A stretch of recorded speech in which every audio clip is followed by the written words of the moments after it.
Bonsoir et bienvenue à vous en direct sur Public Sénat, édition spéciale. Ce soir, autour de l'arrivée du texte sur le mariage pour tous au Sénat, c'est une bataille stratégique et politique qui s'engage. L'opposition promet de pousser le gouvernement dans ses retranchements. La majorité appelle à l'apaisement. Les manifestations pour et anti-mariage pour tous se déroulent devant le Palais du Luxembourg. Le 22h vous propose de vivre les débats dans l'hémicycle. Dispositif exceptionnel ce soir pour ne rien rater des discussions, des moments de tension et peut-être des fous rires, qui sait. Nos journalistes Delphine Gérard et Perrine Tarnot sont dans l'hémicycle et en salle de conférence pour recueillir les réactions politiques et rendre compte de l'évolution de la discussion. Tout, on vous montrera tout sur ce sujet en débat ce soir. Merci d'être en notre compagnie. Direction tout de suite l'hémicycle du Sénat et la tribune de presse où se trouve Delphine Gérard. Bonsoir Delphine, dites-nous, quelle est la stratégie de l'opposition de l'UMP ici au Sénat face à ce texte ? Eh bien Sonia, ce qu'on peut dire, c'est que l'UMP entend utiliser de toutes les procédures pour reporter le vote sur ce texte. Dans quelques instants, quand la séance va reprendre aux alentours de 22h10, le groupe UMP devrait en effet déposer une motion référendaire. Alors c'est une procédure extrêmement rare qui figure dans les règlements du Sénat depuis 1959. En 25 ans, j'ai calculé, elle a dû être utilisée 7 fois seulement. La dernière en date, c'était en 2010, à l'occasion de la réforme des retraites. C'était alors la gauche qui avait déposé une telle motion auprès du Sénat. Vous l'aurez compris, Sonia, l'objectif, c'est de demander au président de la République un référendum sur un sujet précis, en l'occurrence ce soir sur le mariage pour tous.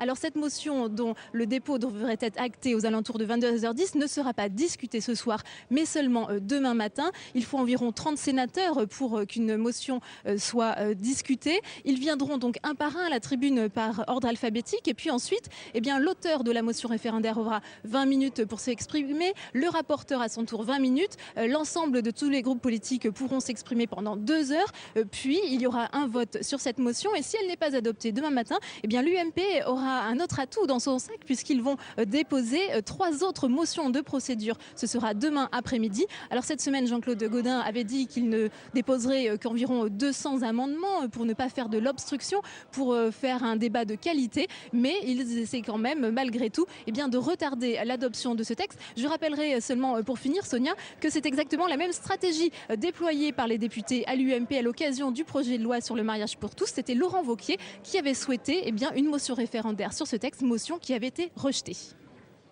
Merci beaucoup Delphine, et on vous retrouve bien sûr tout à l'heure pour faire le point sur la discussion générale autour du texte sur le mariage pour tous qui se poursuit ce soir.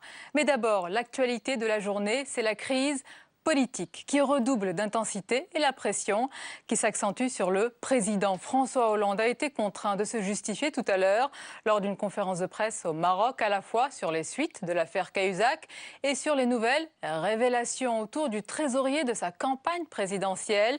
Actionnaire de sociétés offshore aux îles Caïmans, le président écarte tout remaniement gouvernemental. On l'écoute.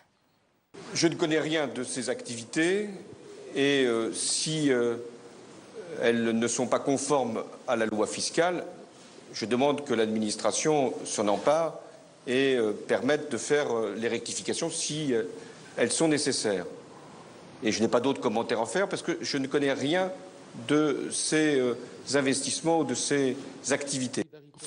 Et c'est l'ensemble du gouvernement qui est sous pression depuis les aveux de Jérôme Cahuzac. De nombreuses questions se posent pour savoir ce que savaient le président, le Premier ministre et le ministre de l'Intérieur. Manuel Valls était l'invité du 20h de France 2 ce soir. On l'écoute.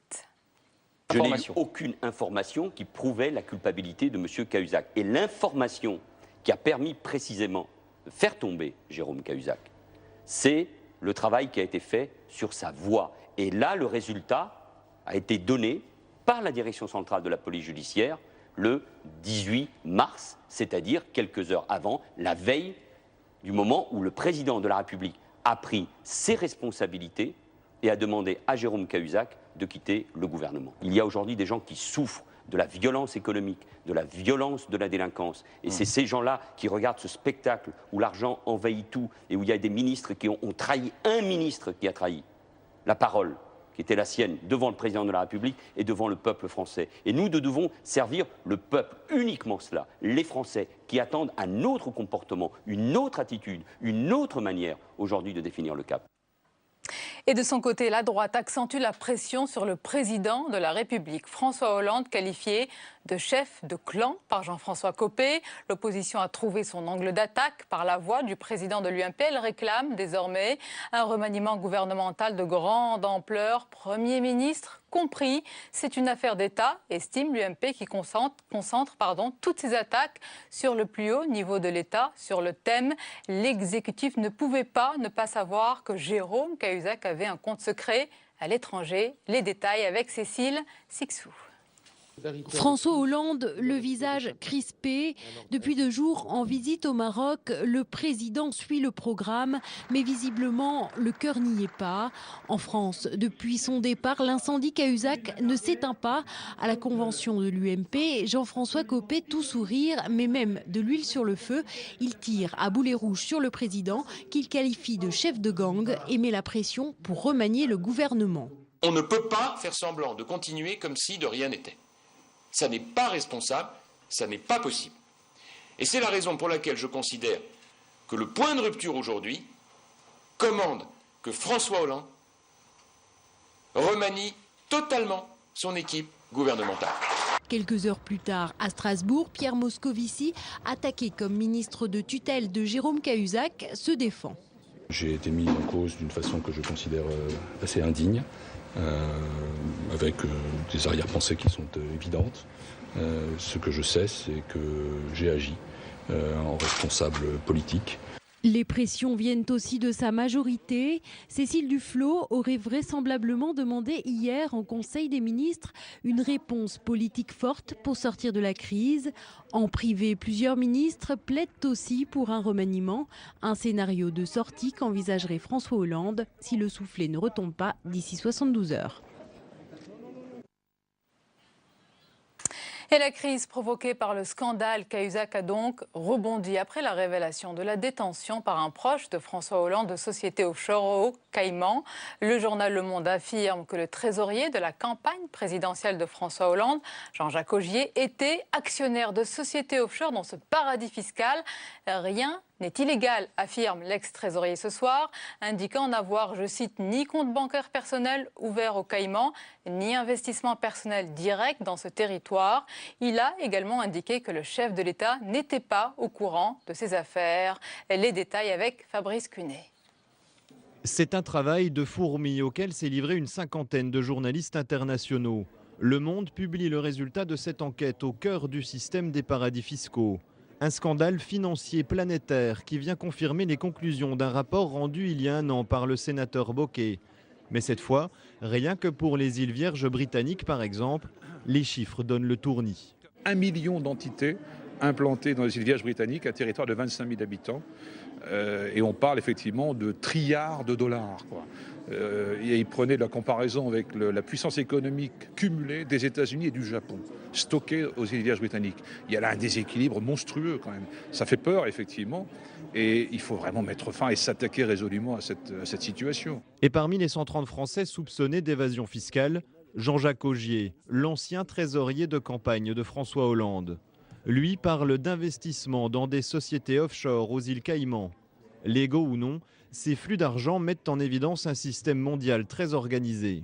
Ça ne nous surprend pas trop parce que lorsqu'on a fait les travaux de la commission d'enquête, on a vu que des établissements très institutionnalisés par le procédé de la filialisation proposaient des rendements attrayants dans les paradis fiscaux. Et dans la rédaction du rapport, le rapporteur a dû rédiger, nous avons eu un exemple très concret de filiales de la Caisse de dépôt et de consignation qui se trouvaient apparemment dans ce cas-là.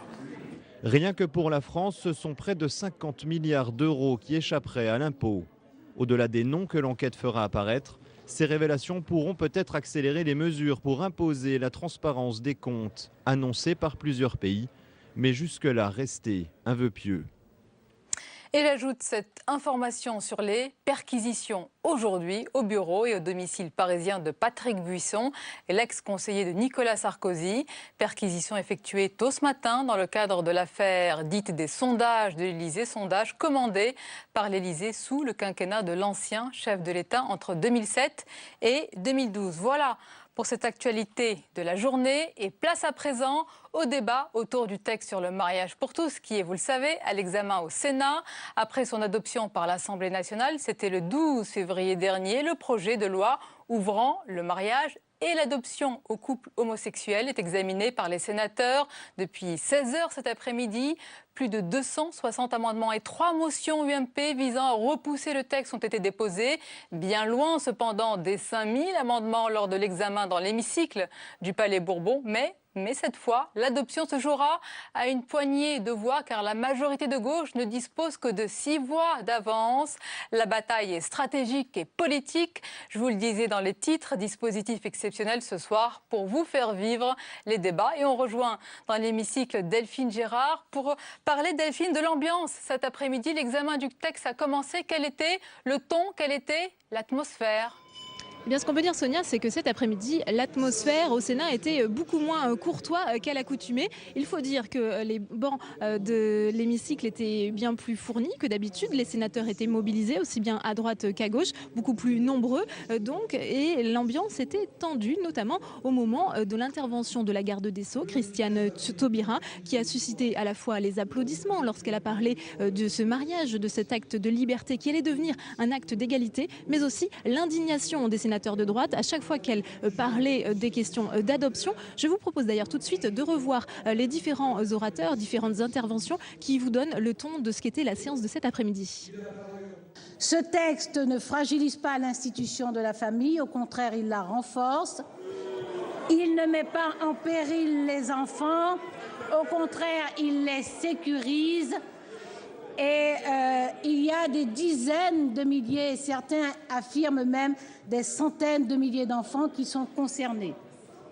Je veux saluer les sénateurs des Outre-mer qui, semble-t-il, seront plus nombreux que les députés des Outre-mer à voter ce texte de loi. Je veux saluer leur... Je n'étais pas habituée à des... Oui, à des propos de grossièreté dans cette maison. Je suis un peu surprise. C'est le mot mariage qui vous gêne. Mais mes chers collègues, ne confondez pas le mot et la chose. Et rappelez-vous la phrase de Jacques Lacan qui dit que le mot tue souvent la chose. Ce sont les rédacteurs du Code Napoléon qui ont employé le mot mariage pour créer une union civile entre un homme et une femme dont le cœur était la présomption de paternité, comme le rappelle justement Irène Théry. Ils auraient pu employer un autre terme et ne pas se relier à ce que certains d'entre vous, pas tous, ont en tête, le mariage religieux. On se souvient du mariage de Bègle en 2004, célébré par le député maire Noël Mamère. Venez parler à ma place, Monsieur Gaudin, puisque vous faites le... Venez un peu. Ah ben tant mieux. Ben oui, au moins dans la vieille France, cher monsieur, on respectait les femmes, on les respecte même plus. Alors bon... Nous voterons bien sûr le texte discuté aujourd'hui, même si nous regrettons que l'exécutif ne soit pas allé plus loin. Le mariage, c'est le pire des esclavages, je cite Diderot. Et puis quand on relit ensuite les socialistes, les anarchistes et les communistes du 19e siècle, ils disent la même chose. Le mariage, c'est l'exploitation de la femme par l'homme. C'est la transposition de la dictature de la bourgeoisie. Alors, ce qui m'étonne, c'est de voir nos amis à la gauche de cet hémicycle défendre aussi ardemment le mariage pour tous, alors que leurs prédécesseurs dans le passé étaient au contraire pour l'abrogation de cette institution désuète et bourgeoise.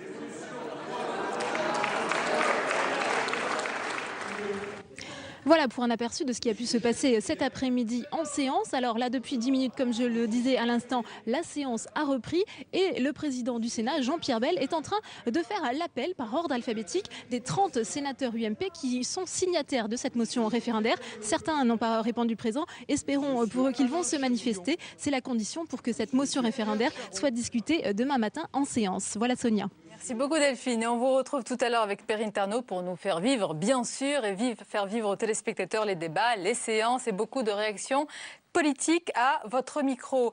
Mes invités sur le plateau du 22h, je vous les présente avec plaisir. Caroline Mécari, bonsoir et bienvenue. Vous êtes avocate, spécialiste du droit des familles, coprésidente de la Fondation Copernic. Vous êtes favorable et vous militez depuis de nombreuses années en faveur du mariage pour tous et l'adoption pour les couples homosexuels. Merci d'être avec nous ce soir. Merci. Yvan Rioufol, bonsoir Yvan, éditorialiste au Figaro, essayiste sur votre blog Liberté d'expression. Vous vous êtes souvent exprimé contre ce projet de loi. Avec nous également Bernard Stéphan, bonsoir. Bonsoir. Bienvenue, vous êtes directeur du magazine Témoignages chrétiens et vous avez récemment publié une tribune intitulée « Un mariage pour tous ».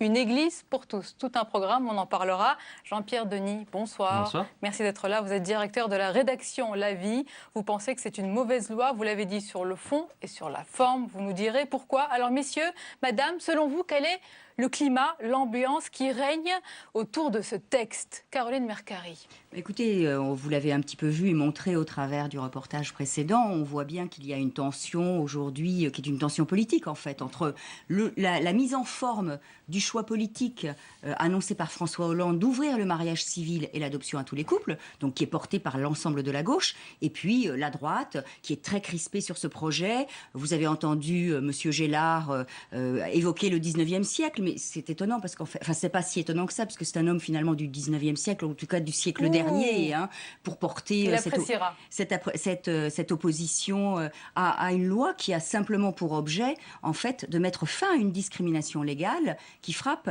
les lesbiennes et les gays. Vous avez dit tout à l'heure que j'étais pour l'ouverture du mariage civil et pour l'ouverture de l'adoption. Mais en fait, moi, je suis pour l'égalité de traitement entre tous les citoyens, parce que c'est une devise de notre République et que maintenant, il suffit de discriminer cette catégorie de gens qui ont une particularité qui est d'être homosexuels, mais cette particularité ne doit pas les laisser dans la marge de la société. Au contraire, il faut être ouvert et donc offrir les mêmes droits et les mêmes devoirs. On va parler de vos différents points de vue, aussi du détail du texte, mais d'abord, vous avez parlé de crispation, de tension. Yvan Rioufol, les socialistes dénoncent depuis quelques jours, je les cite, la radicalisation des opposants au mariage gay. Ils parlent d'un durcissement verbal et physique avec des ministres chahutés. Ça a été le cas avec la ministre Christiane Taubira lors d'une sortie à Lyon, Najat Vallaud-Belkacem, à Rennes, Montebourg, à Marseille. Que se passe-t-il ? Il y a effectivement une crispation, mais il y a surtout une sorte d'inversion des rôles. Il y a un changement dans les rapports de force qui a été accentué naturellement avec ce naufrage moral porté par l'affaire Cahuzac. Mais ce naufrage moral rejaillit naturellement sur le Parti socialiste et rejaillit sur ses jugements éthiques qu'il peut porter, notamment sur les grandes questions sociétales. Et face à cela, vous avez aussi la société civile qui, depuis le début, refuse d'obtempérer à ce qui a été une exigence d'une minorité sexuelle. En l'occurrence, l'INSEE a chiffré à 100 000 personnes le nombre des couples homosexuels. Dans ces 100 000 personnes, il n'y a pas 100 000 couples qui veulent en plus avoir des enfants ou adopter des enfants. Donc c'était vraiment l'exigence, la tyrannie d'une minorité qui a voulu s'imposer et même faire changer le droit de la filiation, avec des bouleversements considérables qui ne sont pas anodins du tout, qui vont bien au-delà de cette exigence qu'on aurait pu comprendre d'une simple égalité. Et ce qui apparaît aujourd'hui, c'est que l'on s'aperçoit que cette promesse électorale était une promesse impensée, qu'elle était une promesse naturellement qui n'avait rien d'urgent, qui aurait mérité des débats de fond. Ces débats de fond sont à peine abordés aujourd'hui. On se rend compte qu'il y a des risques d'inconstitutionnalité. Vous trouvez qu'il n'y a pas de débat ? Ils sont à peine abordés aujourd'hui, puisqu'on se rend compte qu'il y a des risques d'inconstitutionnalité sur l'adoption plénière, par exemple. Ce sont quand même des éléments qui auraient pu apparaître bien avant. On fait le tour de table et on va commencer le débat. Je sens que ça monte. Bernard Stéphan, même question. Quelle est, selon vous, l'ambiance, l'atmosphère, la tonalité autour de ce texte ? Évidemment, il y a des rapports de force. Il y a d'un côté la droite, d'un côté la gauche. Mais je dirais que ça évoque un peu une atmosphère américaine, à savoir, j'ai l'impression que monte une sorte de Tea Party à la française, une volonté absolue de conserver les normes d'une certaine société qui a existé et qui ne disparaît pas, mais qui doit concéder qu'il y a d'autres formes de vie, une diversité des choix de vie et des choix de vivre en famille. Et cette concession-là, une partie de la société ne l'admet pas. Heureusement, il y a une démocratie, heureusement qu'il y a un parlement, il y a des débats de fond.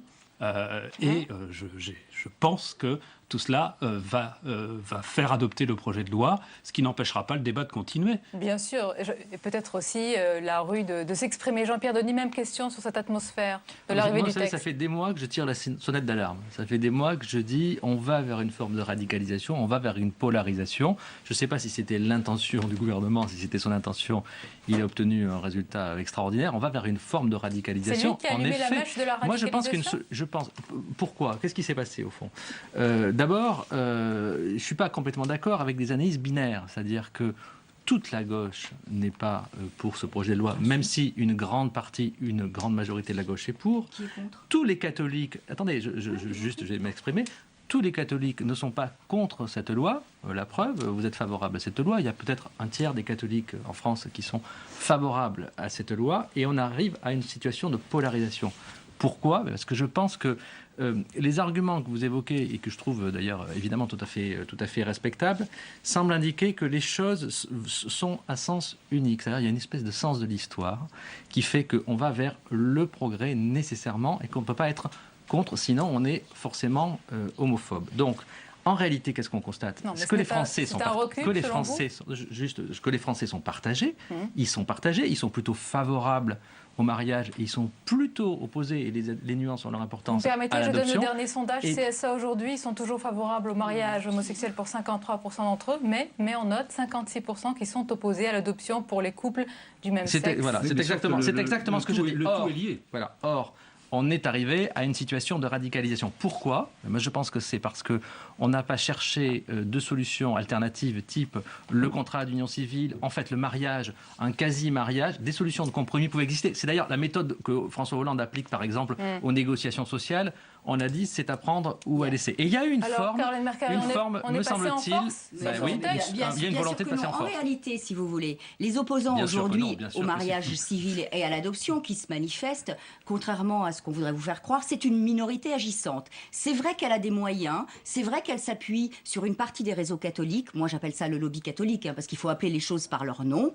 Et c'est vraiment une minorité qui fait entendre sa voix et qui, en plus, effectivement, surfe actuellement sur, j'allais dire, un contexte politique et économique qui est pour le moins délétère, on va dire. Mais donc, profitant de cela. Et quand j'entends là dire qu'on aurait pu trouver une solution alternative qui consisterait à faire un contrat d'union civile, mais enfin, vous ne savez pas que le contrat d'union civile, par excellence pour l'union de deux personnes, c'est le mariage civil. C'est le mariage civil, justement. Si, il le sait, je crois que oui. C'est ce que vous voulez. Le mariage civil n'est pas ça. Mais bien sûr que si, c'est le mariage civil implique l'union civile par excellence. Vous parlez à une juriste, donc moi je connais les concepts.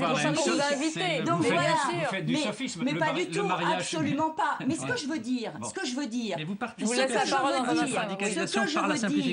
je veux dire, c'est que dire que pourquoi, au fond, dire que les homosexuels ne peuvent pas avoir accès au même statut juridique, avec les mêmes droits et les mêmes devoirs que les couples hétérosexuels qui se marient? Qu'est-ce que ça veut dire, au fond? Ça veut dire, au fond, d'une certaine manière, que l'on considère que les homosexuels valent moins que les hétérosexuels. Cela veut dire, au fond, que finalement, quand même, ils ne sont pas tout à fait normaux. C'est le principe d'égalité qui est, selon vous, c'est un principe fondateur, il est fondateur de la République. Il est fondateur de la République. Et par ailleurs, il n'y a pas qu'en France qu'il est fondateur de la République. Il y a aujourd'hui en Europe déjà une dizaine de pays qui ont déjà ouvert le mariage civil à tous les couples. La réponse d'Yvan Rioufol, et ensuite il vous propose... Dont vous présentez vos arguments qui sont respectables, vous représentez très bien ce refus de vouloir entendre ce que l'on vous dit, et en plus ce recours trop facile à la caricature de ceux qui vous sont opposés. Et c'est précisément ceci qui commence à exaspérer cette société civile qui refuse, quoi que vous en disiez, qui refuse de se laisser imposer une tyrannie des minorités. Et je persiste à dire qu'effectivement, vos arguments ne sont pas juridiques, car le mariage est d'abord défini par une altérité. Et là, si vous supprimez cette altérité d'un trait de plume avec un sourire, vous remettez en cause toute la filiation, et ce n'est pas une mince, et ce n'est quand même pas une mince, et ce n'est pas une mince affaire que vous ne pouvez pas balayer comme ça d'un trait de plume. On a parlé de radicalisation. Il y avait beaucoup de manifestations aujourd'hui devant le Palais du Luxembourg. Il y a eu aussi, on va le préciser, des insultes, des menaces aussi adressées aux sénateurs favorables au texte. Peut-être y en a-t-il eu aussi à ceux qui ne sont pas favorables au texte. On va regarder ce qui s'est passé aujourd'hui devant le Palais du Luxembourg. Regardez. Des sifflets, des casseroles et un mot d'ordre, faire du bruit. Au premier jour de l'examen du projet de loi par les sénateurs, c'est à eux que s'adressent les opposants au mariage pour tous. À quelques mètres d'un Sénat sous haute surveillance, ils espèrent peser sur les débats alors que le vote s'annonce plus serré qu'à l'Assemblée. Je pense qu'il y a de fortes chances que la loi ne passe pas et puis on est là, on se mobilise. Donc oui, je pense qu'il y a de fortes chances que, en tout cas, ce soit très tendu. On espère bien qu'ils vont nous entendre et on espère surtout que l'État reconnaisse le nombre de personnes qu'il y avait dans la rue et le fait que c'est un vrai mouvement de fond et pas une simple peccadille. On espère qu'en effet ils ont entendu et on vient aussi leur dire que nous on regardera ce qu'ils ont voté aujourd'hui pour voter la prochaine fois quand on élira les sénateurs. Quelques rues plus loin, la manifestation prend un tout autre ton. Les catholiques intégristes du collectif Civitas ont organisé une prière de rue face au Sénat. Mais les Antilles n'étaient pas les seuls présents. Une centaine de partisans du projet de loi sont venus eux aussi avec un message pour les sénateurs, ne faiblissez pas. On attend qu'ils respectent leurs promesses, on est là pour soutenir les sénateurs qui sont pour et on compte sur eux. Et on veut montrer qu'on est là et qu'il n'y a pas que les Antilles qui sont présents en force. Des deux côtés, les manifestants assurent qu'ils iront jusqu'au bout. Au Sénat, les discussions devraient durer une dizaine de jours au total. Alors malgré ces oppositions sur France 2 dernièrement, lors de sa dernière intervention télévisée, François Hollande a réaffirmé sa volonté de mener à bien ce texte. C'est un souci d'égalité pour tous, a-t-il martelé. Vous croyez vraiment qu'il va reculer maintenant ? Écoutez, encore une fois, le rapport de force change. Il faut quand même prendre ça en considération. Ce n'est plus aujourd'hui cette gauche doctrinale qui essaye d'imposer ces lois en prétextant que ce projet avait été avalisé par l'ensemble des Français. Ce n'est pas vrai. Donc on se rend compte qu'il y avait déjà une imposture dans cette manière de vouloir imposer un projet si compliqué, si mal pensé. Et en plus, je mets en garde contre cette manière que vous avez de vouloir caricaturer ceux qui manifestent. Ceux qui manifestent, ce n'est pas simplement la France blanche et catholique et ringarde et provinciale, comme je l'entends écrire. C'est une France qui est représentée par... Vous êtes en train de dire que c'est la France des oubliés, c'est la France invisible. C'est la France des oubliés, naturellement, c'est la France silencieuse, c'est la France de... C'est le peuple de droite, mais c'est également le peuple de gauche qui s'y est joint. Et c'est aussi les Français de religion musulmane qui se sont joints et qui se joignent de plus en plus à cela. Alors, je vais laisser la parole à Bernard Stéphan. On va juste faire un petit détour, a priori, Bernard, mais c'est ainsi que ça se passe. On va faire un petit détour par l'hémicycle parce qu'évidemment, la discussion se poursuit. Et Perrine Tarnaud est en compagnie de Jean-Pierre Sueur, qui est le président socialiste de la Commission des lois. Perrine, c'est bien cela? Exactement, Jean-Pierre Sueur est à mes côtés. Bonsoir. On vient de voir qu'en séance, l'opposition, la droite, vient de déposer une motion référendaire qui sera examinée demain matin à partir de 10h en séance ici au Sénat. Est-ce que cette motion a des chances d'aboutir? Vous savez bien que non, Madame Perrine Tarnaud. Vous savez très bien que non, pour une raison très simple. C'est que l'article 11 de la Constitution ne permet pas d'organiser des référendums sur des questions sociétales comme celle-là. Les juristes sont assez divisés sur ce point. Monsieur Toubon, qui fut garde des Sceaux, l'a dit de manière définitive, et surtout le Conseil constitutionnel, dans sa jurisprudence, l'a constamment dit. C'est-à-dire qu'on ne peut pas faire de référendum sur ce sujet-là. Donc il relève forcément de l'initiative parlementaire. Autre point, le sénateur Patrice Gélard, qui est également un doyen de droit, a fait un grand exposé tout à l'heure pendant la discussion générale en séance sur les risques d'inconstitutionnalité du projet de loi mariage pour tous. Est-ce que selon vous, ce projet de loi est bien encadré? Il y avait deux arguments dans l'exposé de Patrice Gélard. Le premier consistait à dire qu'il y avait une sorte de bloc de constitutionnalité sociale qui imposait qu'il n'y ait de mariage qu'entre personnes de sexe différent. Et très franchement, j'ai beau regarder toute la jurisprudence du Conseil constitutionnel, je ne trouve rien qui aille dans ce sens. Patrice Gélard dit aussi que le mariage ne peut, que la modification du régime du mariage en France ne peut passer que par une révision constitutionnelle. Je ne le pense pas. Je crois que notre ami et collègue Patrice Gélard tire un peu sur la corde. Vous voyez, il en fait beaucoup là-dessus, mais je ne pense pas que ce soit fondé. En revanche, Patrice Gélard, comme d'ailleurs d'autres collègues, comme le rapporteur Jean-Pierre Michel, ont posé de vraies questions sur la question de l'adoption. Je dois vous dire que dans les 50 heures d'audition que nous avons faites et que vous avez bien voulu retransmettre intégralement sur Public Sénat, ce dont je vous remercie parce que c'est une démocratie vivante et que des milliers et des milliers de nos concitoyens ont pu assister à ces auditions. On s'est rendu compte qu'il fallait revoir de fond en comble la législation française sur l'adoption. Est-ce que ça veut dire que ici le Sénat va modifier profondément le projet de loi du mariage autour de ces questions justement de filiation et d'adoption? Il y a des amendements adoptés par la commission des lois qui, je le pense, seront adoptés par le Sénat. Dans quel sens? Pour éviter les adoptions multiples en cascade, vous voyez, parce que ce serait absurde. Et nous avons bien vu, en entendant tout le monde, aussi bien les juristes que les notaires, que les associations familiales, etc., nous avons bien vu que la législation française sur l'adoption devait être revue. Voyez-vous, l'adoption plénière, elle repose sur l'idée qu'il n'y a pas de passé, c'est-à-dire que vous avez un père, une mère, qui sont les personnes qui vous adoptent, mais il n'y a rien avant. Ce qui est avant est dans l'oubli. Or, de plus en plus, il y a un droit qui est reconnu pour connaître les origines. Et vous voyez bien qu'à partir du moment où on reconnaît l'adoption pour des personnes de même sexe, dès l'âge de 2 ans ou 3 ans ou 4 ans, l'enfant comprendra bien qu'il ne peut pas être issu de 2 personnes de même sexe. Par conséquent, le droit à connaître l'origine s'impose dans ce cas-là. Je dis que c'est vraiment un droit essentiel. Et à cet égard, il faudra revoir notre législation. Donc nous ne sommes pas ici, si vous voulez, avec du dogmatisme. Il y a une loi qui est très importante. Mais on a bien compris, Jean-Pierre Sueur, effectivement, que ici, la discussion au Sénat va essentiellement porter sur le fond et pas être effectivement qu'une discussion simplement dogmatique. Merci beaucoup d'avoir répondu en direct à nos questions. On rejoint tout de suite Sonia Mabrouk en plateau avec ses invités. Merci Perrine, et on vous retrouve bien sûr tout à l'heure pour d'autres interventions. À votre micro, on parlera évidemment de la question très importante de la filiation évoquée par le sénateur Jean-Pierre Sueur. Alors Bernard Stéphan, vous, avec le magazine Témoignages chrétiens dont vous êtes président, vous soutenez ce projet de loi et vous souhaitez un vrai débat d'ailleurs au sein de l'Église. Vous nous direz si ce débat a lieu. On entend beaucoup les catholiques opposés au mariage homosexuel et à l'adoption, mais ce n'est pas une évidence biblique, j'allais dire.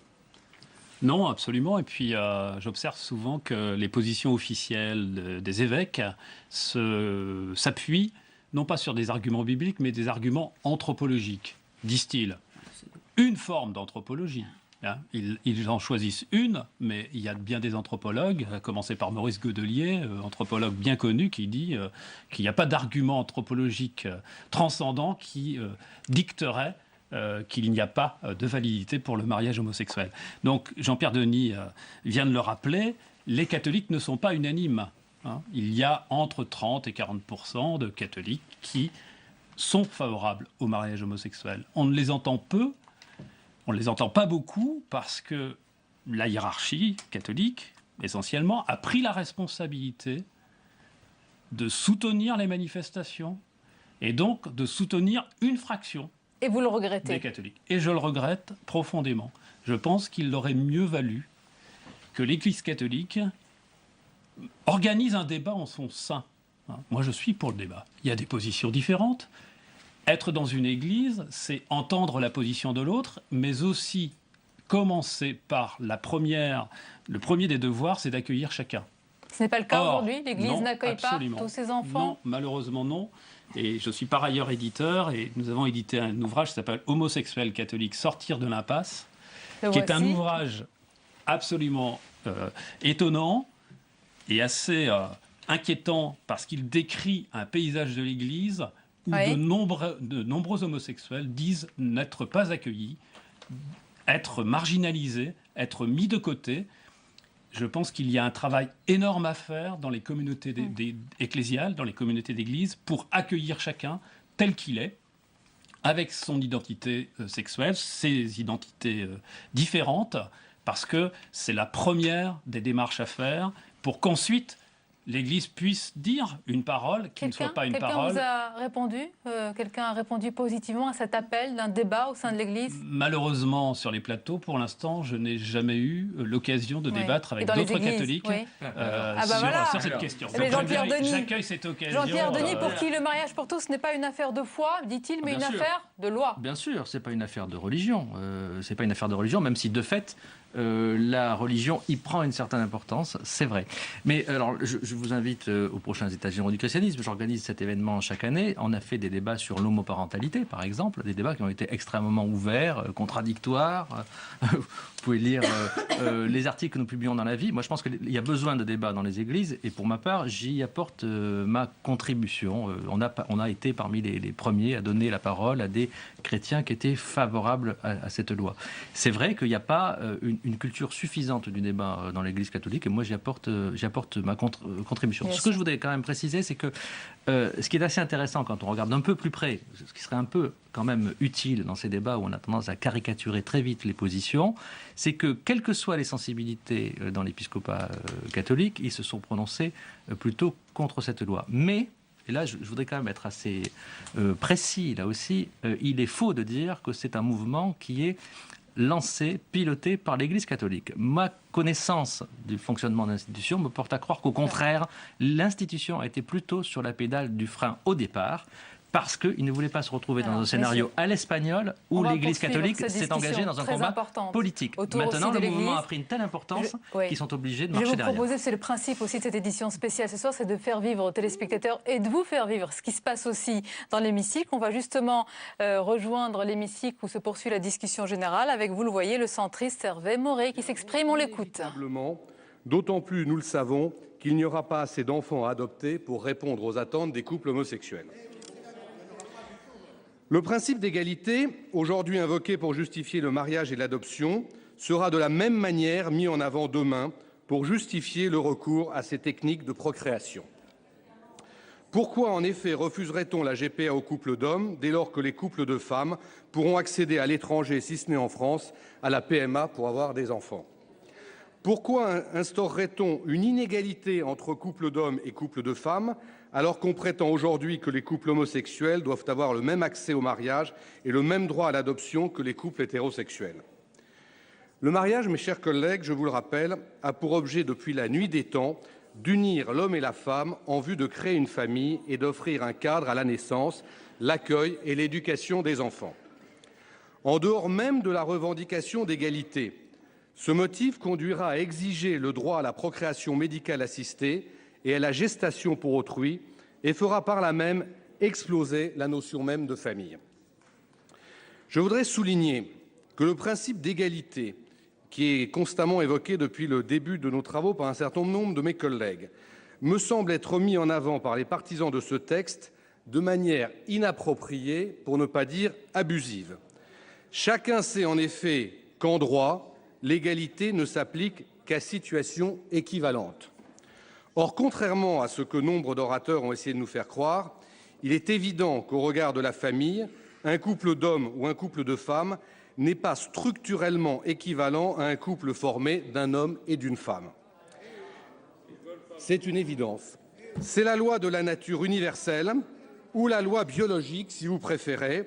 Un couple d'hommes ou un couple de femmes ne peut pas, j'en suis désolé mes chers collègues de la majorité, engendrer un enfant et ne peut donc pas créer une famille au sens traditionnel du terme. Certes, la famille n'a plus le même sens aujourd'hui qu'il y a un siècle ou même un demi-siècle. Certes, la majorité des enfants naissent hors mariage et il n'est plus nécessaire de passer devant le maire pour fonder une famille. Mais faut-il pour autant modifier le droit pour satisfaire la demande d'une minorité ? Je ne le pense pas, sauf à considérer que la loi n'est plus l'expression de la volonté générale mais celle d'une minorité, et à penser que la loi doit s'adapter à toutes les évolutions de la société, quelle qu'elle soit, et non la régir. Mes chers collègues, les orientations sexuelles, les préférences sexuelles sont libres. La discrimination à l'égard de telle ou telle orientation m'est insupportable. Mais n'oublions pas que l'humanité tout entière est structurée homme-femme. Elle n'est pas structurée en fonction des préférences sexuelles. Ce constat de bon sens est de l'un des vôtres. Il s'appelle Lionel Jospin et pour une fois, j'ai plaisir à le citer et à partager son propos. J'en dirai pas autant de son rapport, notamment sur le cumul des mandats. Au nom de l'égalité des droits entre adultes, vous allez créer une grave discrimination entre enfants, puisque vous allez permettre que les enfants n'aient plus officiellement un père et une mère, mais deux pères ou deux mères.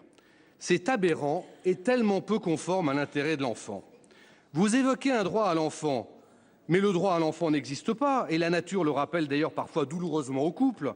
Il y a en revanche un droit fondamental pour les enfants, celui d'avoir un père et une mère.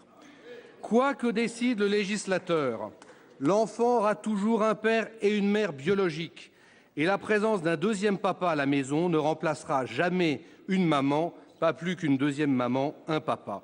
Et c'est particulièrement vrai des enfants adoptés, comme l'ont souligné un grand nombre de personnalités auditionnées par notre commission des lois. Cela ne veut pas dire pour autant qu'il n'y ait pas lieu pour le législateur de se pencher sur la situation des couples homosexuels.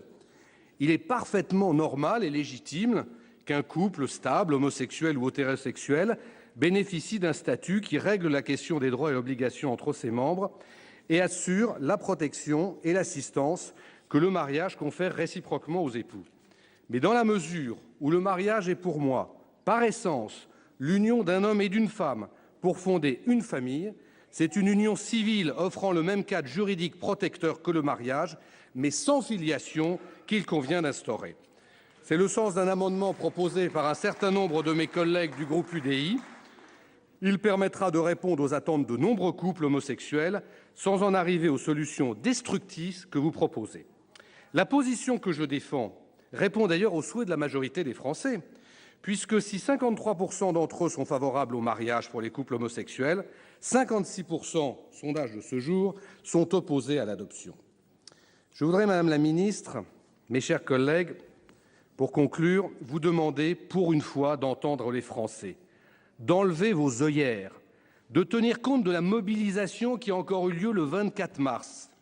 Quand plus d'1 million de personnes sont dans la rue, on ne peut pas traiter cela par le mépris. Et à propos de mépris, permettez-moi de vous dire, monsieur le rapporteur, que vos tweets ironiques relatifs aux manifestants étaient désobligeants, malvenus et peu compatibles avec votre qualité de rapporteur de ce texte. Écrire Il faut finir, monsieur le sénateur. J'ai presque fini, monsieur le président. Écrire quelques badauds participant à une balade, écrire quelques serre-têtes tressées et des jupes plissées pensent que nous reculerons, ça n'est pas digne d'un rapporteur de la commission des lois. Très bien, merci. Madame la ministre, nous abordons cet important débat en espérant que le gouvernement saura nous écouter. Oui, nous souhaitons répondre aux attentes des couples homosexuels, mais nous ne voulons pas remettre en cause l'un des piliers fondamentaux de notre société, le mariage, et par là même la famille, et porter, comme vous le proposez, gravement atteinte aux droits des enfants. Merci. La parole est à monsieur Alain Milon pour le groupe UMP.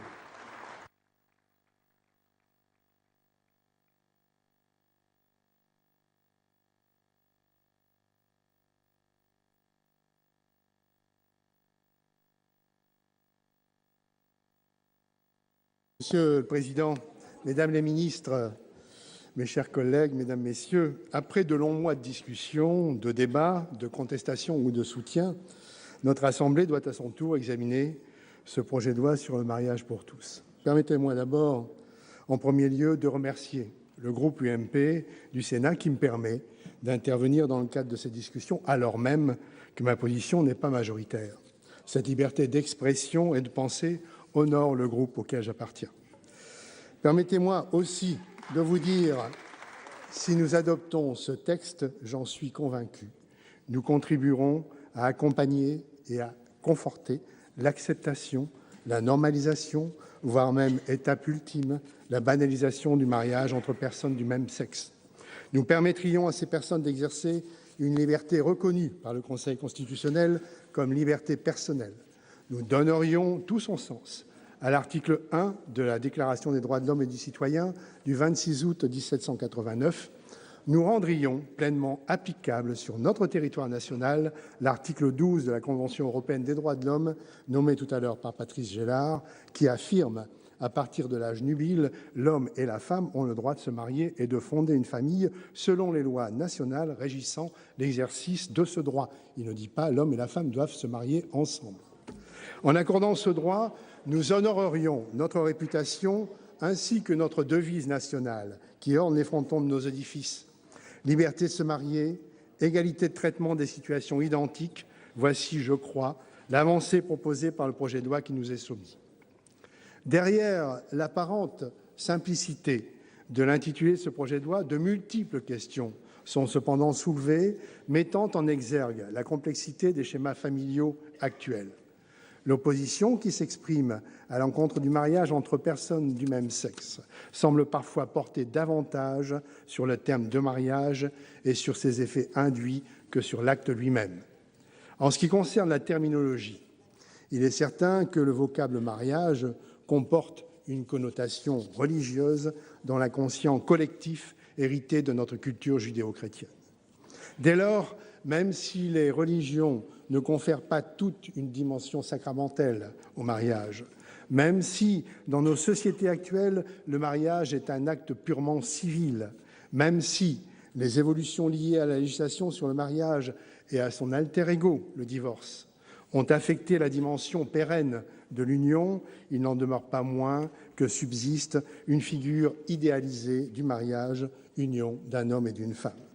Le mariage suppose l'altérité, vous l'avez dit tout à l'heure, Madame la Ministre, il est l'expression de la rencontre avec l'autre dans sa différence.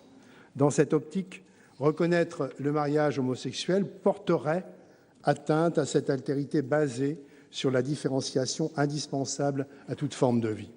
Dès lors, parler de mariage pour un couple de même sexe reviendrait à nier cette altérité ou, pour le moins, conduit à en redéfinir le contenu, qui est l'autre, semblable ou différent, reflet ou vis-à-vis. Nous sommes donc face à un projet qui, par-delà les droits et obligations qu'il peut conférer, exprime une vision de l'homme, de la société, de notre démocratie. À l'instar de la loi sur l'IVG, à l'instar de la loi sur l'abolition de la peine de mort, nous sommes face à un texte qui nous oblige à nous interroger sur nos valeurs, notre conception de la société et plus particulièrement ici sur sa cellule de base qu'est la famille. Nous interroger, mais sans pouvoir avoir les réponses à notre questionnement, pousser une porte sans savoir si elle nous conduit vers un nouvel espace de droit ou liberté, ou, si tel Pandore, nous ouvrons une jarre dont le contenu peut nous échapper, nous dépasser. C'est bien là tout le sens des réflexions, des résistances, des oppositions qui se manifestent. En effet, reconnaître le mariage entraîne ipso facto le droit à fonder une famille, et le texte sur lequel nous sommes amenés à nous exprimer atteste de cette indissociabilité, même si le mariage n'est plus l'institution qui fonde les règles de la filiation. En effet, ce texte, comme je l'indiquais précédemment, fait dans son titre référence uniquement au mariage. Or, différents articles, on en a suffisamment parlé, sont consacrés à la filiation adoptive notamment. Ainsi, insensiblement, nous glissons du mariage entre deux individus à la construction d'une famille. Si désormais la reconnaissance de droits et devoirs à des couples qui souhaitent affirmer leur stabilité sociale tout autant que leur affection profonde est majoritairement admise, les questions liées à la filiation posent davantage débat. C'est bien sûr cette question qui touche à l'enfant en tant qu'individu, mais peut-être aussi en tant qu'expression de l'avenir, en tant que prolongement de nous-mêmes, que les réticences s'expriment avec le plus de force et de vigueur. C'est aussi sur ce domaine que nul aujourd'hui ne peut établir de certitude. L'amour est-il suffisant à construire un être ? Dans quelle mesure le schéma social pèse-t-il sur la construction individuelle ? Le droit et l'amour peuvent-ils supplanter la biologie et tant d'autres questions encore. Et pourtant, mes chers collègues, ces incertitudes doivent-elles empêcher d'avancer? Ces incertitudes doivent-elles nous condamner à l'immobilisme? Ces incertitudes doivent-elles priver certains de nos concitoyens de droits? La peur n'a jamais empêché le pire de se produire. Plutôt que de le refuser ou le nier, il convient davantage de l'anticiper et de le préparer. Ainsi, les questions soulevées par la reconnaissance de la famille homoparentale, si elles le sont avec davantage d'acuité, n'épargnent pas pour autant les autres modes de composition familiale. Famille traditionnelle, famille homoparentale, famille monoparentale, famille recomposée, les modes de filiation sont divers également et les méthodes de procréation en évolution constante, posant par là même des interrogations majeures en termes d'éthique. Beaucoup ont parlé ici de PMA, de GPA, sans obligatoirement savoir qu'il s'agit tout simplement de techniques médicales qui permettent de lutter pour l'instant contre la stérilité. Comment concilier volonté légitime de fonder une famille et protection de l'enfant dans sa construction psychologique? Comment concilier droit à et droit de? Comment faire que la fiction juridique ne prime pas sur la réalité physiologique? Reconnaître la possibilité d'adopter présente l'avantage d'offrir une stabilité à l'enfant, lève les tabous, renforce la transparence, ce qui est bénéfique pour son épanouissement. Il n'est en effet rien pire que le secret, le non-dit. De ce point de vue, je souscris à la proposition faite. En revanche, il me paraît impératif et impérieux de dissocier adoption plénière et mariage. En effet, l'adoption plénière confère à l'enfant une filiation qui se substitue à la filiation d'origine et, de ce fait, interdit l'établissement de toute autre filiation.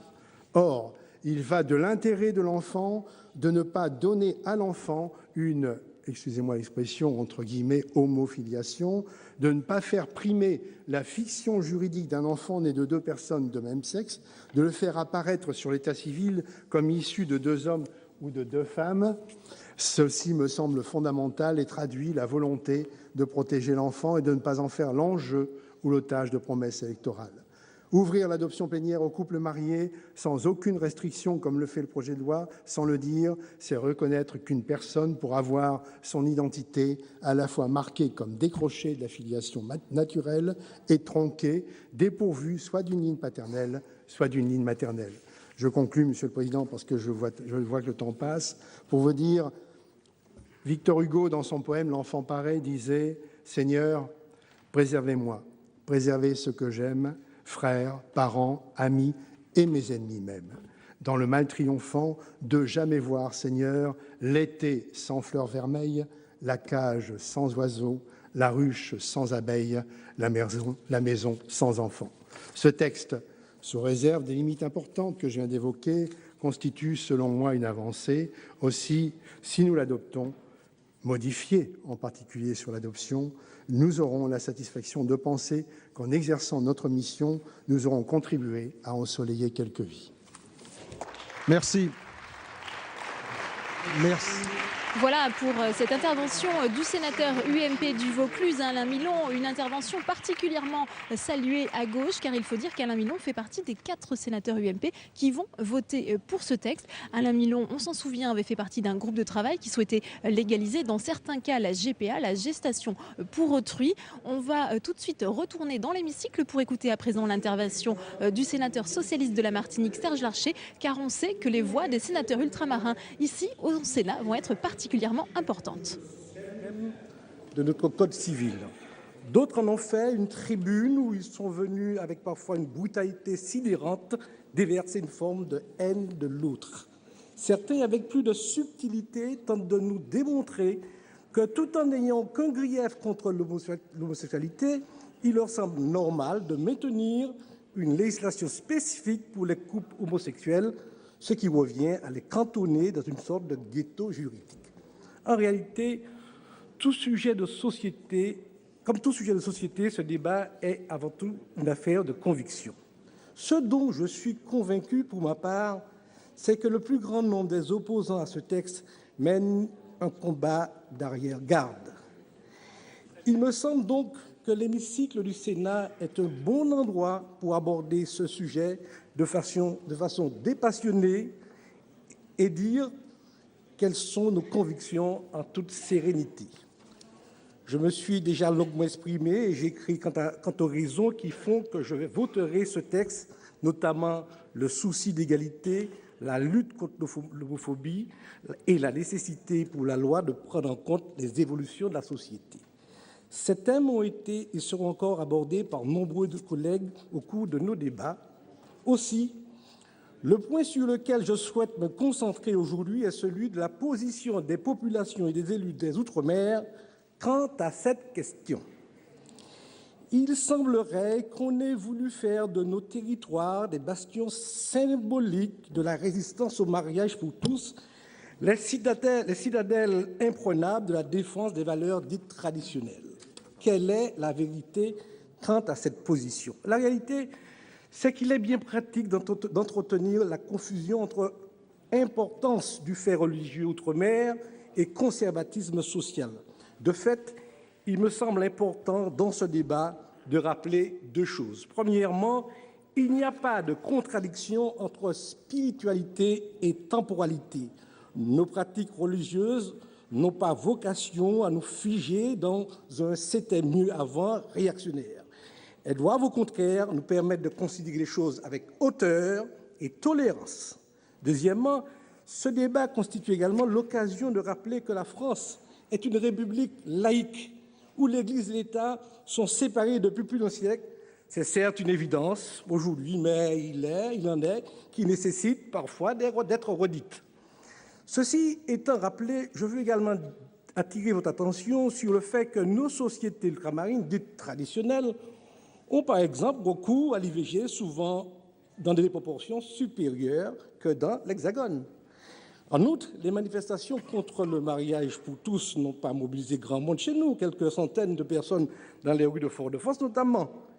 Il n'y a donc pas de fait ultramarin s'agissant de ce texte.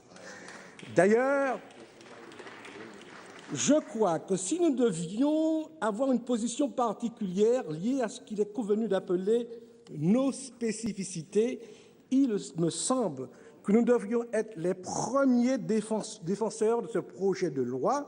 En effet, ce débat nous renvoie à la lutte qui a été historiquement la nôtre au cours du XXe siècle, celle de la conquête de l'égalité parfaite en droit, car c'est de droit qu'il s'agit. Ce pourquoi nous nous sommes battus et nous battons encore aujourd'hui, nous, descendants d'esclaves, au nom de quoi le refuserions-nous à d'autres au motif de leur orientation sexuelle? Pour terminer, je voudrais dire mon souhait que la loi soit votée et soit mise en application rapidement et sans sourciller. À cet égard, j'ai regretté l'évocation de la notion de clause de conscience. Une fois adoptée, une loi ne peut pas être négociable. Laisser libre champ aux uns et aux autres de la mise en œuvre de ce texte serait préjudiciable à l'application non seulement de cette loi, mais créerait un précédent fâcheux quant à la force des lois en général, ouvrant la porte à d'éventuelles dérives. Je vous remercie. Merci.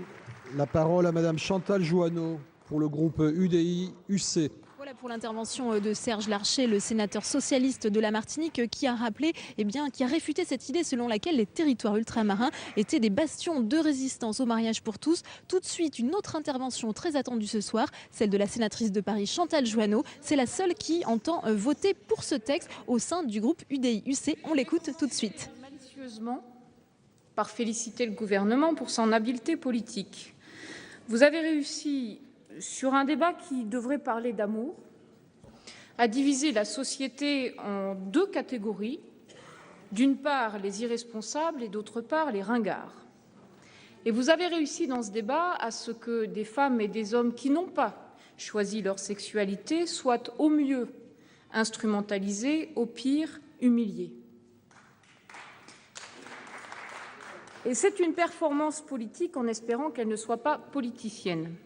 Et je le dis avec d'autant plus de rancœur que je suis favorable à ce texte, et ce, par conviction de droite et libérale, et ce, depuis longtemps.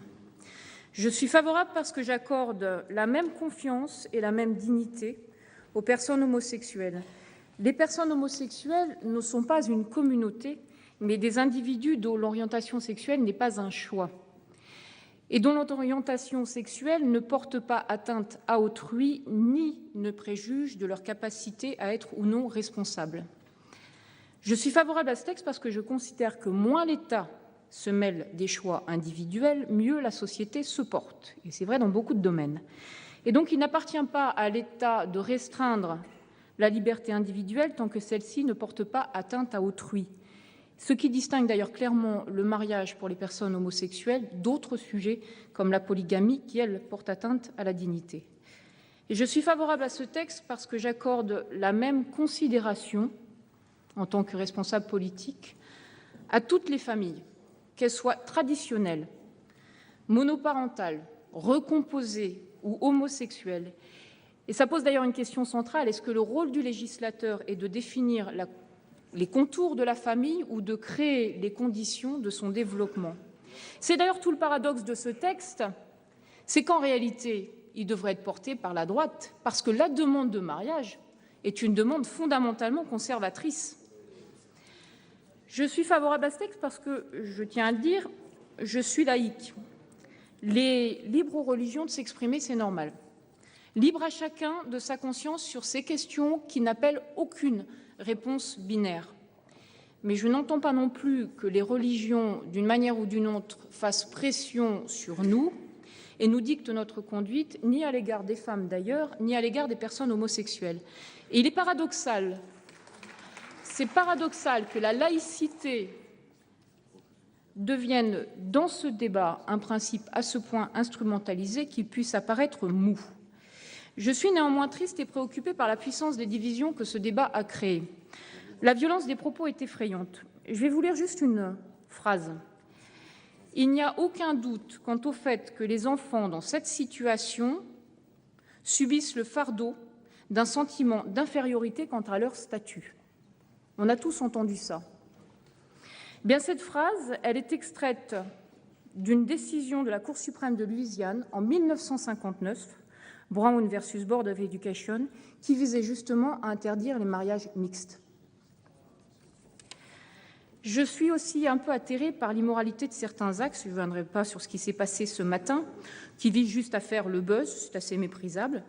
Mais tous ces actes, en réalité, sont souvent d'ailleurs un peu contraires aux valeurs de la famille que ceux-là même qui s'en réclament devraient normalement défendre. À ceux qui me disent « nous nous en souviendrons », je leur réponds que la menace n'est pas un argument contre la conviction. À ceux qui bafouent l'éthique politique, je rappelle que la démocratie est une valeur fragile. Et le débat politique est argumentation, ça n'est pas éruptation ou démonstration de force. Et céder à la menace, c'est bafouer la démocratie. Alors sans doute cette division nationale aurait-elle pu être évitée. Sans doute si on avait eu le courage ou l'intelligence, et je rejoins Alain Milon, de retirer du Code civil le terme de mariage pour le réserver à la sphère religieuse.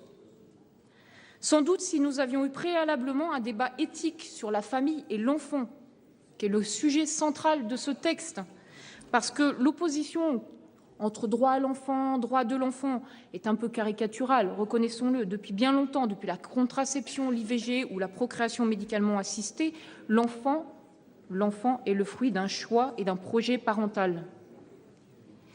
Sans doute aurait-on pu éviter ces divisions si nous avions attendu les conclusions de l'autosaisine du Comité consultatif national d'éthique sur la procréation médicalement assistée.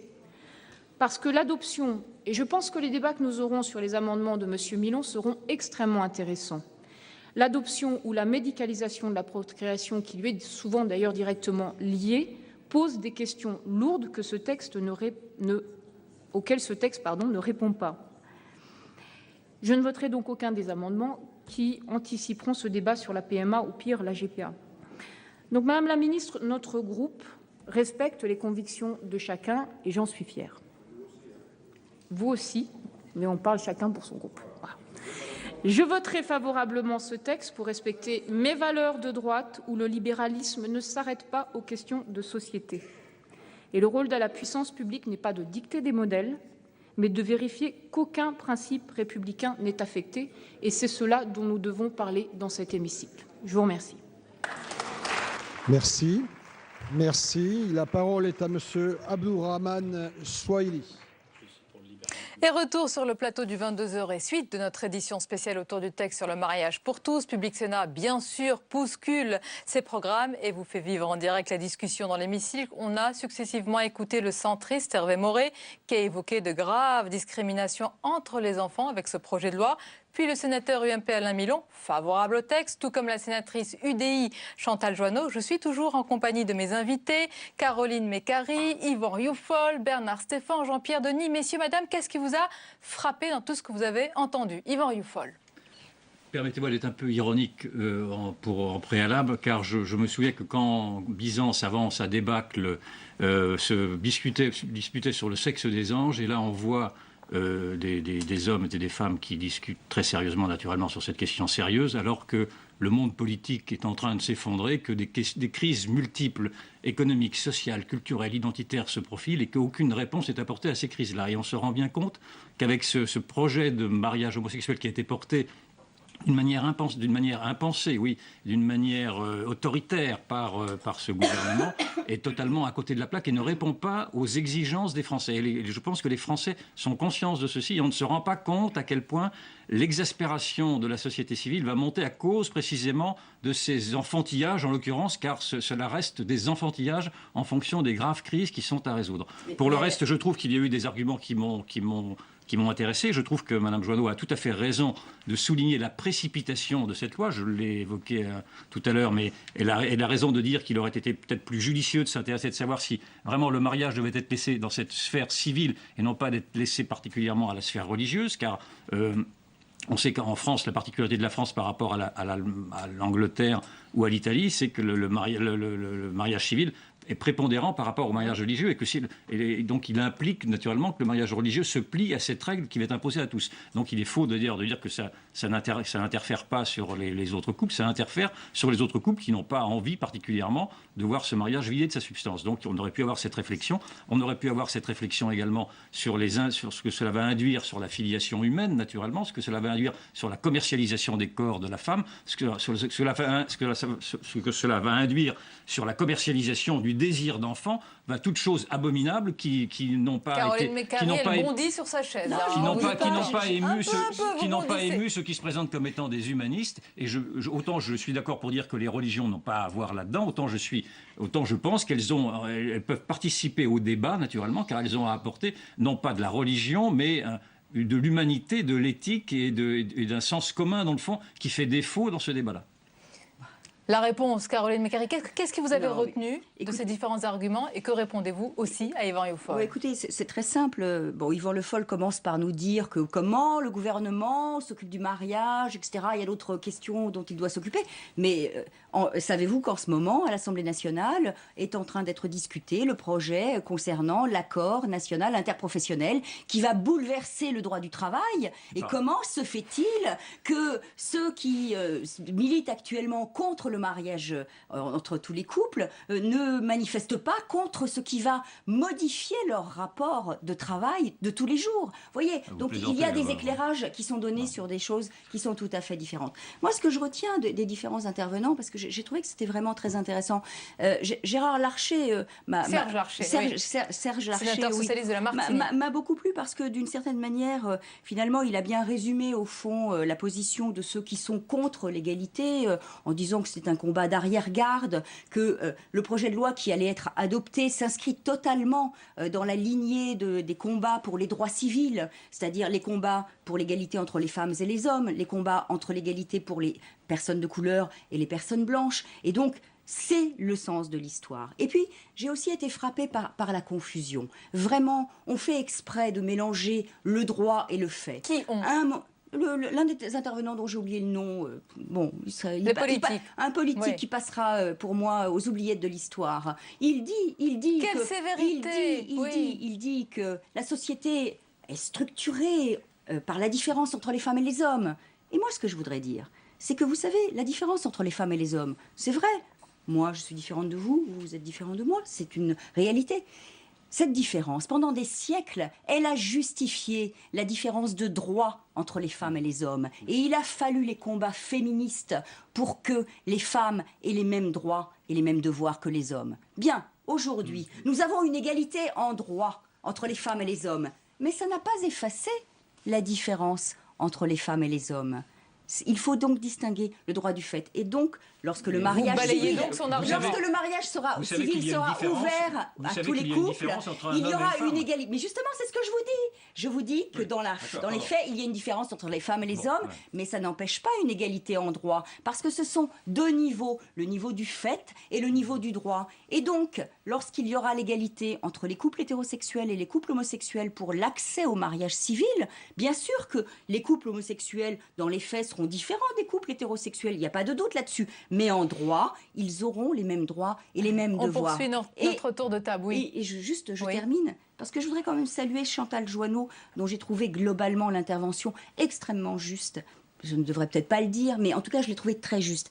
Et ce que j'en retiens, c'est que il faut maintenant arrêter effectivement d'être dans l'invective, arrêter de mettre sur la table des arguments qui n'en sont pas. Vous êtes d'accord avec ceux qui sont d'accord avec vous, mais est-ce que vous ne trouvez aucun argument valable chez ceux qui ne sont pas pour ce projet? Absolument aucun. Et vous savez, non, mais absolument aucun, parce qu'en droit, ils ne tiennent pas la route. Quand on vous dit... Mais en termes de conviction... En termes de conviction, moi, ça ne je ne partage pas. Pourquoi voulez-vous que je peux entendre... Mais bien sûr. Je peux entendre les convictions des autres, mais je ne les partage pas, parce que, par exemple, pour moi, la foi ne doit pas être la loi. C'est clair, on vous a bien compris. Jean-Pierre Denis et puis Bernard Stéphane. Absolument d'accord. Jean-Pierre Denis, absolument d'accord. Et je ne vois pas ce que le débat sur la laïcité vient faire dans cette histoire. Je ne vois pas. Qu'est-ce que c'est que la laïcité? La laïcité, c'est quelque chose de précieux, et d'ailleurs dans lequel tous les Français se reconnaissent, qui consiste à préserver la liberté de conscience. Et pour cela, il y a un moyen. On sépare l'Église et l'État. C'est ça la laïcité. La laïcité, ce n'est pas à l'inverse. Est-ce que vous croyez en Dieu? Est-ce que vous n'y croyez pas? Si vous n'y croyez pas, vous avez le droit de parler. Si vous y croyez, on vous met un bâillon sur la bouche. Et c'est la conception de laïcité vers laquelle certains veulent aller aujourd'hui, avec une conception extrêmement radicale qui consiste à dire que dès qu'il y a quelqu'un qui s'exprime et qui est croyant, il est aussitôt illégitime qui s'exprime. C'est ça, l'ambiance de ce débat sur la laïcité. Il y a aujourd'hui... Ne dites pas, Jean-Pierre Denis, quand même, que tous les gens qui sont favorables au mariage homosexuel partagent cette conception absolument atrophiée de la laïcité que vous venez de décrire. Est-ce qu'à un certain moment, j'ai dit ça? J'ai dit que justement, je suis... quand même... J'ai dit que on ne faudrait pas le laisser penser. J'ai dit que dans ce débat, comme dans beaucoup de débats actuellement, on va très vite vers une espèce de radicalisation de la religion. Ceux qui menacent la liberté... C'est tout. Il faut juste savoir d'où les gens parlent. C'est tout. Absolument. Il faut être clair avec ça. Mais vous parlez aussi d'un certain endroit. Et moi, je parle en tant que citoyen et évidemment en citoyen qui se trouve être catholique. Moi, ce qui me frappe dans cette histoire-là, c'est qu'il y a deux conceptions, en fait. Il y a deux conceptions, par exemple, il y a deux conceptions du droit. Il y a deux conceptions de la réalité. D'un côté, on nous dit la réalité, c'est, et c'est vrai, il y a 100 000, la réalité, c'est vrai, il y a 100 000, on peut discuter du chiffre, mettons famille homoparentale. Ça, c'est une conception de la réalité. L'autre réalité, c'est de dire un enfant né d'un père et d'une mère. Et du coup, il y a aussi deux conceptions du droit qui s'opposent. Une première conception du droit, qui est celle qui, aujourd'hui, je pense, va dominer. C'est pour ça que ce débat, finalement, enfin, on connaît l'issue de ce débat, en réalité, c'est-à-dire l'adoption de la loi en France et dans beaucoup d'autres pays. Moi, je suis absolument convaincu. C'est un droit qui est fondé sur les demandes individuelles. Et on estime, aujourd'hui, ceux qui sont pour cette loi estiment que la loi n'a pas à définir le permis et le défendu, elle a à répondre à une demande d'égalité individuelle. Ces deux conceptions du droit sont aujourd'hui assez opposées. Comment les concilier? Est-ce qu'il y a les moyens de les articuler ou pas? Alors vous dites la solution. Non mais vous dites,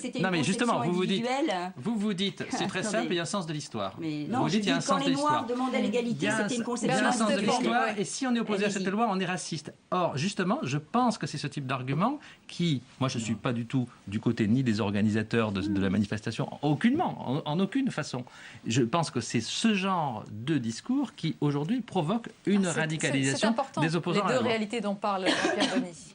Juste un point, Jean-Pierre Denis. Vous semblez accréditer l'idée que la loi ne serait là que pour refléter la réalité telle qu'elle se passe. Non, d'une certaine manière. Conception de la réalité, Oui, justement. une C'est bien ça, conception de la question. réalité. Il y a Mais deux conceptions Chantal de la réalité. Joanneau a dit quelque chose de très juste à propos de la loi.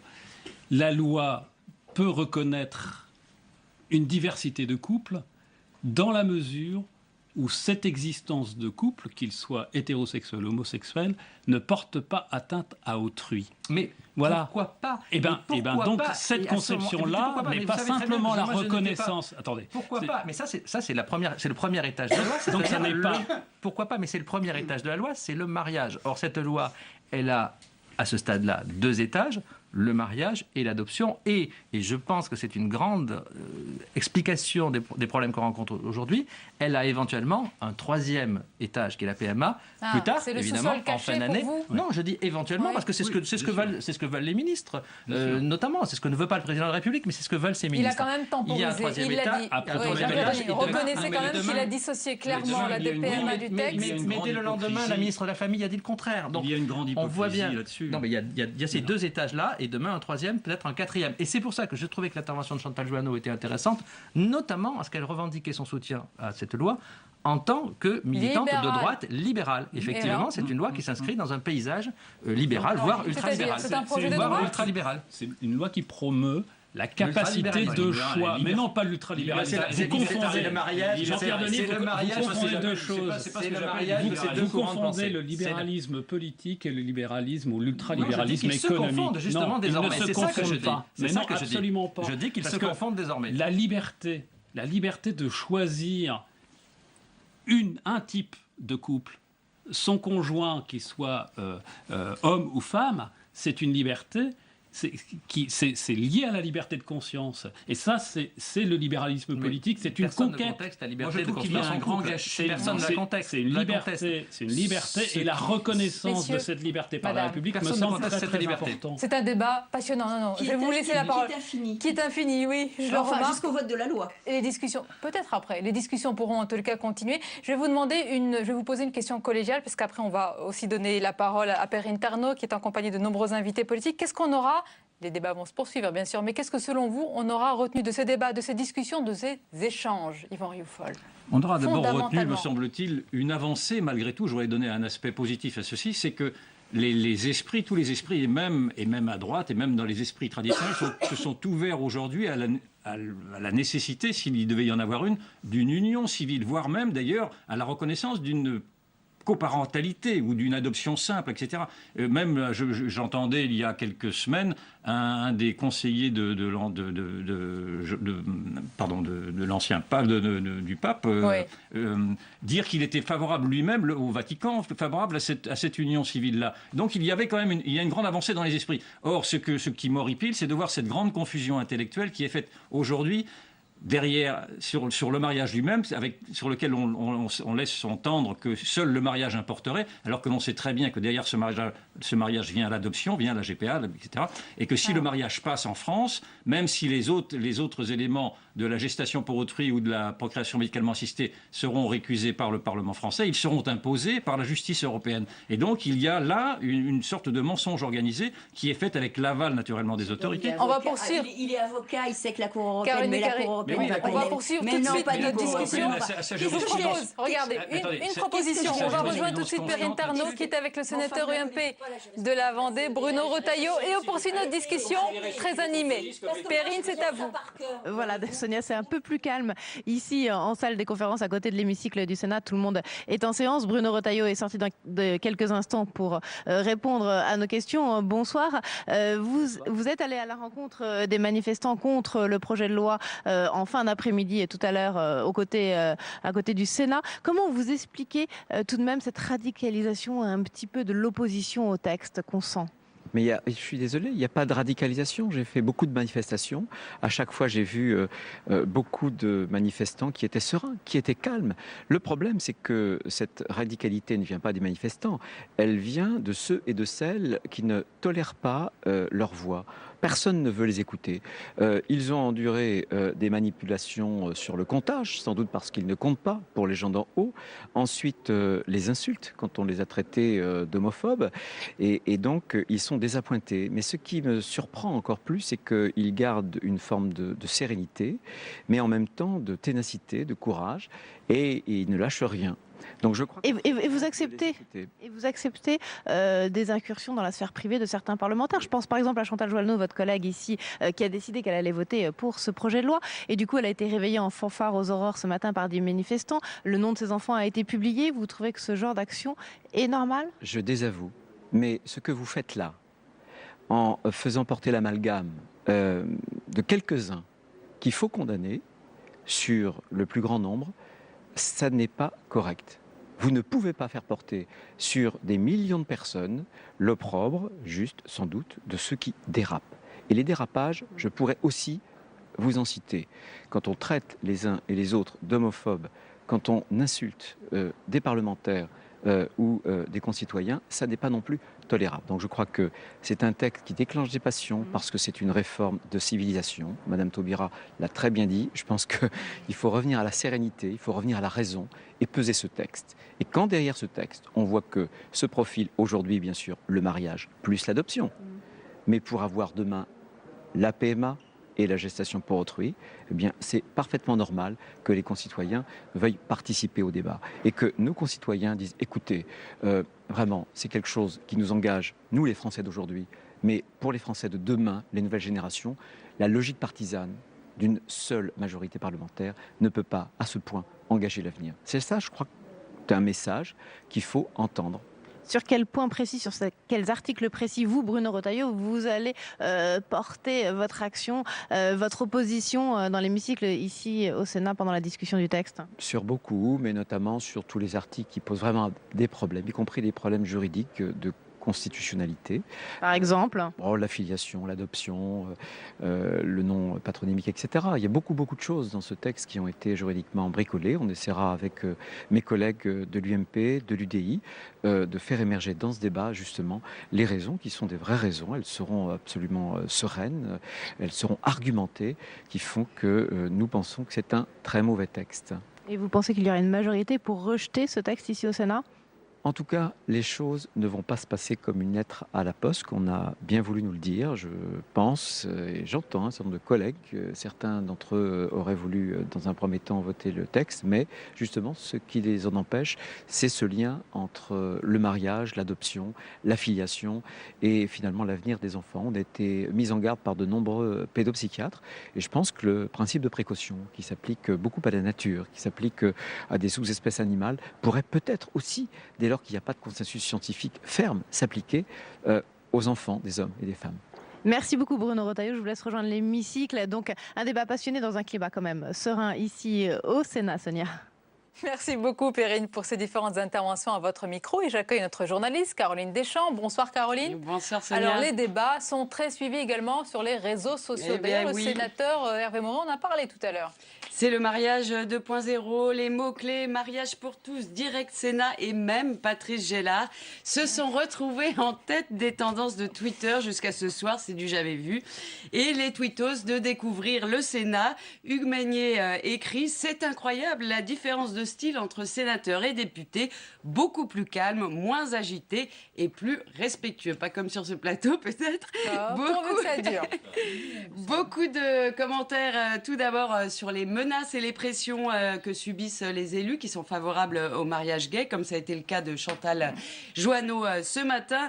La socialiste Marie-Pierre de la Gontrie, à l'instar de la sénatrice PS Laurence Rossignol, se montre solidaire de Chantal Joanneau. Elle tweet « Chantal Joanneau, certes une adversaire politique, mais rien ne justifie de faire pression sur une parlementaire. Condamnation. » De même, Maître Doudou écrit « Les anti-mariages qui envoient des menaces de mort aux sénateurs pour qu'ils changent leur vote, vive la démocratie. » Caroline, dites-nous, et le discours de Christiane Taubira à la tribune, est-ce qu'il a été aussi enflammé que celui de l'Assemblée? Est-ce qu'il a donné lieu à beaucoup de commentaires sur les réseaux sociaux? En tous les cas, la Taubiramania ne faiblit pas, même s'il était un peu moins enflammé de mon point de vue. De la part, la Taubiramania, évidemment, de la part des pro-mariage pour tous.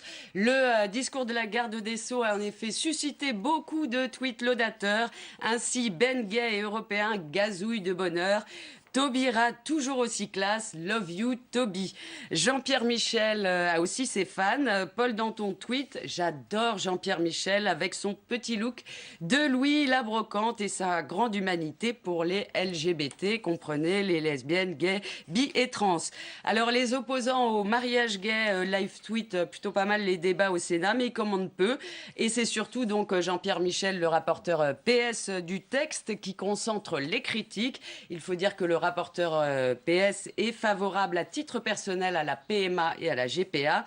Madame Michu, qui a un collectif de partisans UMP, écrit « Jean-Pierre Michel est sans doute un des personnages les plus sectaires et dogmatiques que j'ai entendus. » La manif pour tous qui justement interpelle les sénateurs. Mesdames, messieurs les sénateurs, soyez raisonnables, restez dans la civilisation, ne la changez pas. Un site internet Sénateurs pour tous propose d'ailleurs aux internautes d'écrire aux parlementaires pour leur signifier leur opposition au mariage gay. Enfin, l'intervention du sénateur UMP Patrice Gélard a réveillé complètement Twitter. La journaliste du Monde, Hélène Beck-Mézian, écrit « Donc pour ceux qui me demandaient, Gélard tient le rôle de Mariton dans la saison 2 du mariage pour tous. » Hervé Mariton, bien sûr. Alors Sonia, vous allez me demander, c'est classique dans cette chronique, qui a gagné le match sur Twitter? Qui a gagné le match, Caroline? Alors à ce premier jour des débats, je ne peux pas présager de ce qui va se passer dans les prochains jours. L'avantage est plutôt au pro-mariage gay sur Twitter. Les opposants étaient plus visiblement dans la rue. Ils préféraient battre le pavé plutôt que gazouiller. Merci beaucoup. Alors Caroline nous a parlé de Christiane Taubira, de son discours. Je voulais avoir votre avis sur son discours, sur son intervention. Elle est peut-être un peu moins en verve qu'à l'Assemblée nationale, même s'il y a eu des envolées lyriques et des citations de Verlaine. Qu'en avez-vous pensé, Yvan Rioufol, de cette Je passe mon tour, Taubiramania? malheureusement, je n'ai pas pu l'entendre. C'est pas que vous n'avez pas voulu, non, vous n'avez pas pu. Non, j'aurais fait avec plaisir, mais je n'ai pas pu l'entendre. Non, c'était un bon discours. En plus, Christiane Taubira a vraiment une très très grande éloquence. Elle a parlé sans notes et elle a vraiment expliqué... Elle a insisté sur un acte d'égalité. Absolument, mais c'est un acte d'égalité, c'est vraiment l'objectif principal. Et en plus, il faut quand même rappeler que ça ne modifiera rien pour les couples hétérosexuels qui vont pouvoir continuer à se marier, qui vont pouvoir continuer à divorcer, qui pourront adopter. Donc ça ne modifiera en rien leur vie. En revanche, pour les homosexuels, évidemment, ça va changer la donne. Ça va leur offrir cette liberté de choix que les hétérosexuels possèdent aujourd'hui. Jean-Pierre Denis, je voulais vous poser la même question tout à l'heure qu'Yvan Rioufol sur qu'est-ce qui va marquer, qu'est-ce qu'on aura retenu de ces échanges qui vont se poursuivre, de ce débat, de cette discussion générale selon vous? Qu'on est dans une société extrêmement inquiète et dans laquelle ce gouvernement, comme le gouvernement comme Nicolas Sarkozy à son époque, joue la polarisation. Moi, je trouve ça dramatique. On est dans une crise économique énorme, on est dans une crise de sens énorme. Et cette façon de polariser les débats de plus en plus, je pense, va nous précipiter dans une crise encore plus grande. Et ce qui explique, je pense, une partie des motivations des manifestants, c'est peut-être qu'ils ont le sentiment, on peut en discuter évidemment, qu'ils ont le sentiment que la famille, telle qu'ils la connaissent, est le dernier refuge d'une société qui est en train de se déliter. Eh bien oui, mais c'est la réalité, je pense, telle qu'on est en train de la vivre. Sinon, il n'y aurait pas ces phénomènes, il n'y aurait pas ces invectives, il y aurait peut-être un débat de plus grande qualité, même si celui qui est au Sénat est pas mal. Et je pense qu'il faut vraiment souligner aussi l'extrême maladresse de ceux qui continuent à mépriser tous ceux qui manifestent et qui, en les caricaturant, en tous les cas, en ne voulant pas les Public écouter. Sénat, on a écouté les différents avis, la diversité de vos opinions. Merci beaucoup d'avoir été nos invités. Merci à vous tous. On va rejoindre Delphine Gérard pour un dernier point sur ce qui se passe dans l'hémicycle. Delphine.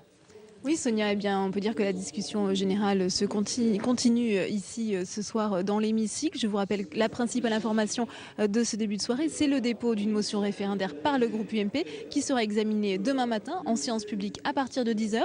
Et puis, ce qui m'a frappé, moi, ce soir, dans cette séance depuis 22h, c'est le parallèle qui a été fait à plusieurs reprises par les sénateurs de tous bords entre la lutte pour les droits des homosexuels et la lutte pour l'émancipation de la population noire contre l'esclavage. Voilà ce qu'on pouvait dire, Sonia, ce soir. Merci beaucoup Delphine Girard. Voilà, on arrive à la fin de cette édition spéciale consacrée au début de l'examen du mariage pour tous au Sénat.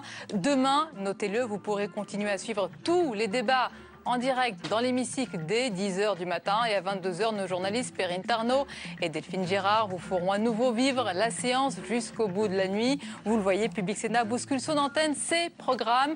Je vous souhaite une très bonne soirée. Quant à moi, je vous dis à lundi avec plaisir, bien sûr.